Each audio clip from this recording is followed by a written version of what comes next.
फौरन आ रही हूं। अब बताइए देश में क्या बदल जाएगा? चित्रा जी, 75 सालों से ज्यादा का हमारा आजादी का इतिहास क्या बदलने जा रहा है देश में जातिगत जनगणना के बाद? चित्रा जी, 26 जनवरी 1950 को हमारा संविधान लागू हुआ था। उससे पहले बाबा साहब अम्बेडकर ने बहुत अच्छी बात कही थी। उन्होंने कहा था कि देश में समानता सिर्फ राजनीतिक होगी, देश में सामाजिक और आर्थिक असमानता होगी। और हम इस बात को स्वीकार करते हैं, रूलिंग पार्टी के प्रवक्ता होने के नाते हम इस बात को एक्सेप्ट करते हैं कि आज भी इस देश में सामाजिक और आर्थिक असमानता है। देश से सामाजिक और आर्थिक असमानता को दूर करने का एक बहुत अच्छा हथियार है जातिगत जनगणना। इससे पता चलेगा मीडिया में कितने दलित ओबीसी हैं, सिविल सोसाइटी में कितने दलित ओबीसी हैं, अलग अलग सेक्टर्स में कहां, जैसे जुडिशरी में पहली बार हम देख रहे हैं कि 3-3 जज सुप्रीम कोर्ट में आज दलित समाज से आते हैं। अगले जो सीजीआई बनने वाले हैं जस्टिस बीआर गवई, वो दलित समाज से आते हैं। तो संस्थानों में उचित सम्मान हो, संस्थानों में सामाजिक प्रतिनिधित्व हो, संस्थानों में सोशल डाइवर्सिटी हो, संसाधनों का उचित बंटवारा हो, सामाजिक और आर्थिक असमानता को दूर करने का जो संकल्प हमारे संविधान निर्माताओं को उसको पूरा करना है।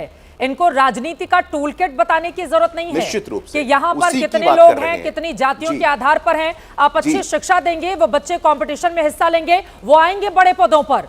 ये सब कुछ तय होता है आप अच्छी शिक्षा दे रहे हैं या फिर नहीं दे रहे हैं, गुरु प्रकाश पासवान जी।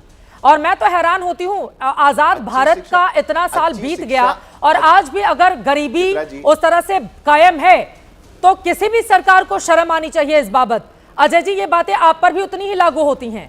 60 सालों से ज्यादा वक्त तक आपके प्रधानमंत्री रहे इस देश में, लेकिन आज की तारीख में अगर आप कहें कि नहीं इस तरह की असमानता है, हर सरकार को शर्म करनी चाहिए इस बाबत। तो बोलिए अजय उपाध्याय जी। आ रही हूँ गुरु प्रकाश जी, एक बार अजय उपाध्याय जी बहुत देर। चित्रा जी बोलिए बोलिए। चित्रा जी, पहली बात कि इतने समय से लगातार हम लोग जो है काम करते रहे हैं। देश जहां सुई नहीं बनती थी वहां जहाज रोकना चाहूंगी। नीतीश कुमार मुख्यमंत्री बिहार के, उनका ट्वीट आया है, जाति जनगणना कराने का केंद्र सरकार का फैसला स्वागत योग्य है। जाति जनगणना कराने की हम लोगों की पुरानी मांग है, ये बेहद खुशी की बात है। केंद्र सरकार ने जाति जनगणना कराने का निर्णय किया है। जाति जनगणना कराने से विभिन्न वर्गों के लोगों की संख्या पता चलेगा, जिससे उनके उत्थान विकास के लिए योजनाएं बनाने में सहूलियत होंगी। इससे देश के विकास को गति मिलेगी। जाति जनगणना कराने के फैसले के लिए माननीय प्रधानमंत्री आदरणीय श्री नरेंद्र मोदी जी का अभिनंदन और धन्यवाद। इस पर टिप्पणी अजय उपाध्याय जी।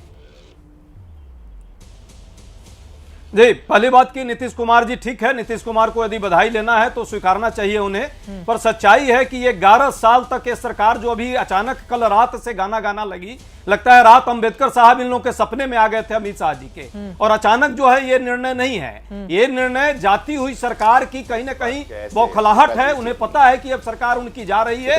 पूरा देश जिस तरह से महंगाई बेरोजगारी से भी परेशान है, आंतरिक सुरक्षा से भी परेशान है, आतंकवादी घटना से भी परेशान है। सरकार परेशान थी और परेशान होकर के निर्णय लिए तो आस्था में नहीं लिया है। ये गरीबों के लिए और पिछड़ों के बीच में नहीं, मैं नहीं बोला ना आपके बीच में। आप इतना लंबा फेंके। अभी एक संगीत रागी जी इतनी लंबी बात कर रहे थे। संगीत रागी जी, हाँ वो जी जाने की तैयारी है। अब जाने की तैयारी हो रही है, जनता उनको रिजेक्ट करने जा रही है। 400 से 240 पे और इस बार 40 आने, हरियाणा महाराष्ट्र आ जाएगी। चुनाव है ना, बिहार के चुनाव से शुरुआत है।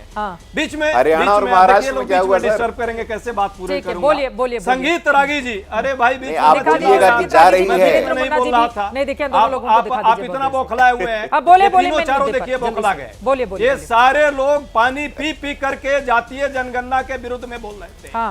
लगातार गाली दे रहे थे कि ये जातीय उन्माद फैलाना चाहती है कांग्रेस, महागठबंधन। जब आपकी सरकार थी कांग्रेस पार्टी के, देश में जातिगत जनगणना क्यों नहीं करवाई गई? मेरा सीधा से सवाल है अजय उपाध्याय जी। मैं पूछूंगी संगीत रागी जी से ये सवाल, मैं पूछ लूंगी अजय उपाध्याय जी। देश की जनता को बताइए, पंडित नेहरू ने, इंदिरा गांधी ने, राजीव गांधी ने, डॉक्टर मनमोहन सिंह ने, इन लोगों ने क्यों नहीं करवाई जातिगत जनगणना? क्यों नहीं करवाई? अगर इतनी जरूरत थी जातिगत जनगणना के आधार पर सामाजिक न्याय की, आंकड़े कहां गए? आंकड़े कहां गए? उसको प्रकाशित नहीं कराया। अभी वही बात हो गई ना कि पैसा खर्च करके मोदी सरकार 11 में करवाया था आप लोगों ने। अगर उसके आंकड़े 2 में आप तो 14 में आई थी मोदी सरकार, मई में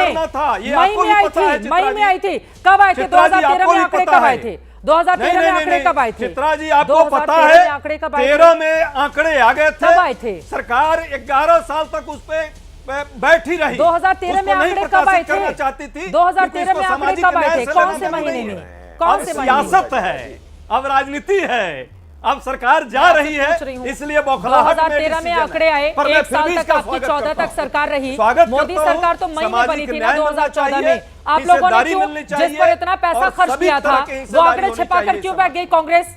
जिस पर इतना देश का पैसा खर्च कराकर आपने जातिगत जनगणना कराया था, छिपा के क्यों बैठ गई उस पर कांग्रेस पार्टी?